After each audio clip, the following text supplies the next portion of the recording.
Bismillahirrahmanirrahim. Assalamualaikum warahmatullahi wabarakatuh. Salam sejahtera untuk kita semua. Perkenalkan, nama saya Ibrahim, salah seorang peserta pelatihan Kepemimpinan Administrator atau PKA Angkatan 1 kelas reguler tahun 2021 yang dilaksanakan di Badan Pengembangan Sumber Daya Manusia atau BPSDM Provinsi Bengkulu. Dalam kesempatan ini saya mendapat tugas dari salah satu mata tatar, yaitu tentang aktualisasi wawasan kebangsaan. Saya mencoba mengaitkan tugas ini dengan tugas pokok saya sehari-hari sebagai Kepala Bidang Pengelolaan Kearsipan pada Dinas Perpustakaan dan Kearsipan Provinsi Bengkulu. Kalau kita berbicara tentang aktualisasi wawasan kebangsaan terkait dengan pengelolaan kearsipan, saya mencoba melihat kenyataan di masyarakat kita. Masih ada masyarakat kita atau sekelompok masyarakat yang memandang bahwa arsip tidak penting. Masih ada masyarakat kita yang tidak mengetahui bagaimana pentingnya fungsi suatu arsip, sehingga kadang-kadang berdampak kepada pengelolaan dan penataan arsip itu sendiri tidak sesuai dengan yang diharapkan.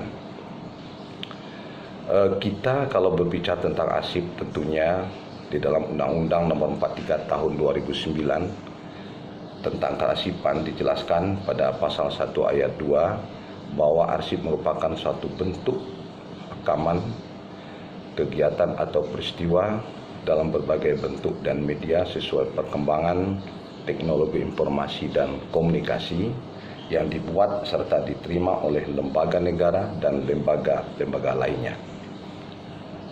Kemudian kita bicara bahwa bagaimana pentingnya arsip.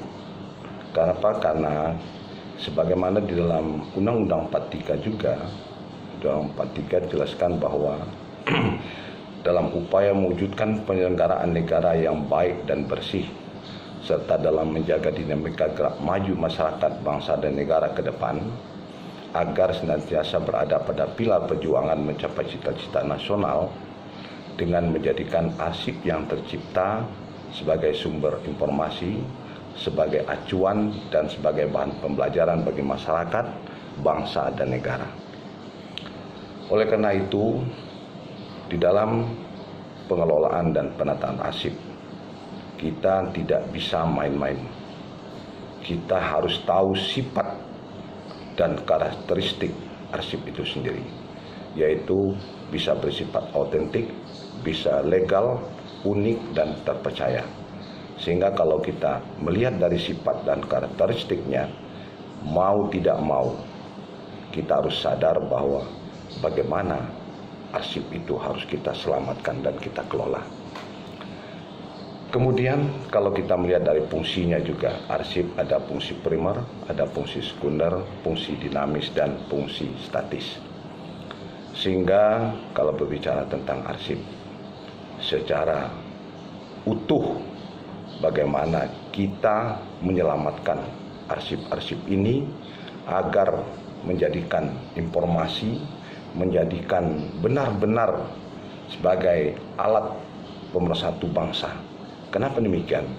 Gara-gara satu arsip hilang atau satu arsip penting yang tidak diselamatkan, bisa berdampak fatal tentang informasi itu sendiri, tentang komunikasi, dan sebagainya. Ke depan, insya Allah pengelolaan kearsipan yang kemarin kita secara konvensional dengan media kertas, penciptaan arsip dengan media kertas, ke depan mungkin kita beralih ke media elektronik. Kemudian bagaimana penyimpanan selama ini mungkin di depo arsip, nanti ke depan kita cukup menyimpan pada basis data. Kemudian bagaimana selama ini kita mendapatkan informasi arsip dengan secara offline atau luring, tapi ke depan kita akan mendapatkan informasi arsip itu bisa melalui online. Inilah harapan-harapan kita ke depan, bagaimana aktualisasi kita dalam pengelolaan kearsipan ini yang berwawasan kebangsaan. Artinya betul-betul kita menjiwai jangan sampai menyepelekan tugas-tugas mulia kita di dalam pengelolaan kearsipan ini. Saya sudah banyak berterima kasih kepada rekan-rekan pejabat fungsional arsiparis yang bertugas di Dinas Perpustakaan dan Kearsipan Provinsi Bengkulu sudah bekerja dengan maksimal menata kearsipan yang ada di depo arsip kita. Terima kasih, semoga hal ini menjadikan wawasan kita, pembelajaran kita untuk betul-betul ke depan memandang arsip ini adalah penting untuk kelangsungan negara, bangsa, dan daerah kita. Terima kasih. Assalamualaikum warahmatullahi wabarakatuh.